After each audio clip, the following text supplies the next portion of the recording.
Friends, അസ്സലാമു അലൈക്കും. നമസ്കാരം. Welcome back to tales of Neju. ഇന്ന് ഞാൻ വന്നിട്ടുള്ളത് ഒരു മിനി വ്ളോഗുമായിട്ടാണ്. ഇത് 2 ദിവസം മുന്നത്തെ ഒരു വ്ളോഗാണ്. വീഡിയോ ഇടാനായിട്ട് കുറച്ച് ലേറ്റ് ആയതാണ്. ഇത് എൻ്റെ വീട്ടിലേക്ക് പോകുമ്പോഴുള്ള കുറച്ച് വിശേഷങ്ങളൊക്കെ ആയിട്ടുള്ള ഒരു കുഞ്ഞു വ്ളോഗാണ്. അപ്പോൾ എല്ലാവരും വീഡിയോ കണ്ടു നോക്കുക. വീഡിയോ ഇഷ്ടപ്പെട്ട് കഴിഞ്ഞാൽ ലൈക്ക് ചെയ്യുക, ഷെയർ ചെയ്യുക. അതുപോലെ തന്നെ ചാനൽ സബ്സ്ക്രൈബ് ചെയ്യാത്ത ഏതെങ്കിലും കൂട്ടുകാരുണ്ടെങ്കിൽ ചാനൽ സബ്സ്ക്രൈബ് ചെയ്ത് സപ്പോർട്ട് ചെയ്യുക. അപ്പോൾ അസിൻ്റെ വീട്ടിൽ നിന്ന് ഇറങ്ങിയ ശേഷം മോളെ ഒന്ന് ഹോസ്പിറ്റലിൽ കാണിക്കാണ്ടായിരുന്നു. അപ്പോൾ മോളെ ഹോമിയോ ഹോസ്പിറ്റലിൽ കാണിച്ച ശേഷം വീട്ടിലേക്ക് പോവാണ്. ഒരു 2 വർഷങ്ങൾക്ക് ശേഷമാണ് ഈ ഒരു റൂട്ടിലൂടെ പോകുന്നത്. അതായത് ഈ റോഡ് ഗതാഗതം നിർത്തിവെച്ചിട്ടുണ്ടായിരുന്നു. ഞങ്ങളുടെ വീട്ടിലേക്ക് പോകുന്ന ഒരു പാലത്തിൻ്റെ പണിയുണ്ടായിരുന്നു. അപ്പോൾ അവിടുത്തെ ഗതാഗതമൊക്കെ നിർത്തിവെച്ചിട്ട് 2 വർഷത്തോളം ഏകദേശം ആയിട്ടുണ്ടായിരുന്നു.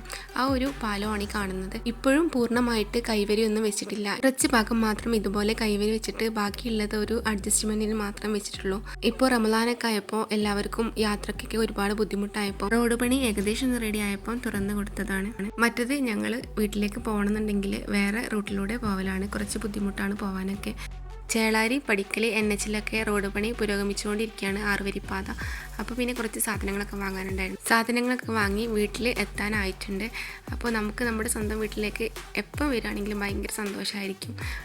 ഇപ്പോൾ പിന്നെ സ്കൂളിൻ്റെ വെക്കേഷനൊക്കെ ആയത് കാരണമാണ് വീട്ടിലേക്ക് കുറച്ച് ദിവസം നിൽക്കാൻ വന്നതാണ്. അപ്പോൾ ഇതിൻ്റെ മുന്നത്തെ വ്ളോഗിൽ ഇവിടുത്തെ റോഡ് പണിയുടെ വിശേഷങ്ങളൊക്കെ കാണിച്ചിട്ടുണ്ടായിരുന്നു. ഏകദേശം കഴിഞ്ഞിട്ടുണ്ട്. എന്നാലും വീടിൻ്റെ മുന്നിൽ മുഴുവൻ മണ്ണൊക്കെ കൂട്ടിയിട്ടിട്ട് ആകെ എന്തോ പോലെ ആയിട്ടുണ്ട്.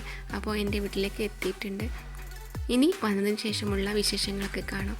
അപ്പോൾ വീട്ടിൽ വന്നപ്പോൾ തന്നെ ഏകദേശം നോമ്പ് തുറക്കുള്ള കാര്യങ്ങളൊക്കെ റെഡി ആയിട്ടുണ്ടായിരുന്നു. പിന്നെ ഞങ്ങൾ വരുന്ന വഴിക്ക് കുറച്ച് പൊക്കുവടയും അതുപോലെ തന്നെ സമൂസയൊക്കെ വാങ്ങിയിട്ടുണ്ടായിരുന്നു. പിന്നെ ഉമ്മച്ചി പഴംപൊരി ഉണ്ടാക്കിയിട്ടുണ്ടായിരുന്നു. പിന്നെ പത്തിരിയും ചിക്കൻ കറിയൊക്കെ ഉണ്ടാക്കി വെച്ചിട്ടുണ്ടായിരുന്നു. പിന്നെ ഒരു പൈനാപ്പിൾ ജ്യൂസ് ഉണ്ടാക്കാമെന്ന് വിചാരിച്ചു. അതിന് വേണ്ടിയിട്ട് പൈനാപ്പിളൊക്കെ ആദ്യം തന്നെ കട്ട് ചെയ്ത് വെച്ചിട്ടുണ്ടായിരുന്നു. പിന്നെ പൈനാപ്പിൾ മിക്സി ജാറിലേക്ക് ഇട്ട് കൊടുത്തിട്ട് അതിലേക്ക് ആവശ്യമായിട്ടുള്ള പഞ്ചസാരയും ചേർത്ത് കൊടുത്ത് നല്ല തണുത്ത വെള്ളം കൂടെ ഒഴിച്ച് കൊടുത്തിട്ട് നന്നായിട്ടൊന്ന് ബ്ലെൻഡ് ചെയ്തെടുത്തിട്ട് അരിച്ചെടുക്കുക.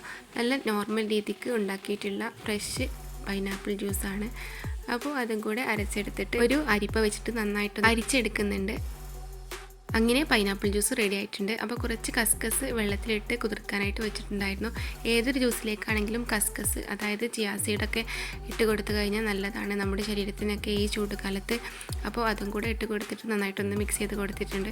അപ്പോൾ പൈനാപ്പിൾ ജ്യൂസ് റെഡി ആയിട്ടുണ്ട്. പിന്നെ മഗ്‌രിബ് കൊടുക്കാനായിട്ടുണ്ട്. ആ സമയം നമ്മൾ നോമ്പ് തുറക്കുള്ള എല്ലാതും എടുത്ത് വെച്ചിട്ടുണ്ട്. പഴംപൊരിയും പൊക്കുവടയും സമൂസയും അതുപോലെ തന്നെ പൈനാപ്പിൾ ജ്യൂസും ഈത്തപ്പഴമൊക്കെ എടുത്ത് വെച്ചിട്ടുണ്ട്.